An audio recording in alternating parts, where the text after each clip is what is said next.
ওদালগুৰি চহৰৰ তথা ইয়াৰ আশে পাশে থকা ব্যৱসায়ীসকলক জনোৱা হয় যে দেশত ভয়াৱহভাৱে বাঢ়ি অহা কৰোনা মহামাৰীৰ পৰিপ্ৰেক্ষিতত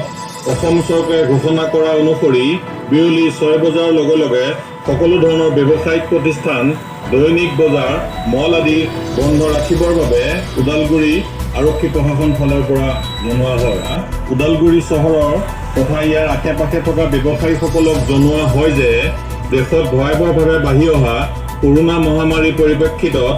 অসম চৰকাৰে ঘোষণা কৰা অনুসৰি বিয়লি 6 বজাৰ লগে লগে সকলো ধৰণৰ ব্যৱসায়িক প্ৰতিষ্ঠান, দৈনিক বজাৰ, মল আদি বন্ধ ৰাখিবৰ বাবে ওদালগুৰি আৰক্ষী প্ৰশাসন ফালৰ পৰা জনোৱা হয়। ওদালগুৰি চহৰৰ তথা ইয়াৰ আশে পাশে থকা ব্যৱসায়ীসকলক জনোৱা হয় যে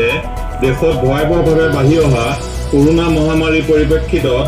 অসম চৰকাৰে ঘোষণা কৰা অনুসৰি বিয়লি 6 বজাৰ লগে লগে সকলো ধৰণৰ ব্যৱসায়িক প্ৰতিষ্ঠান, দৈনিক বজাৰ, মল আদি বন্ধ ৰাখিবৰ বাবে ওদালগুৰি আৰক্ষী প্ৰশাসন ফালৰ পৰা জনোৱা হয়।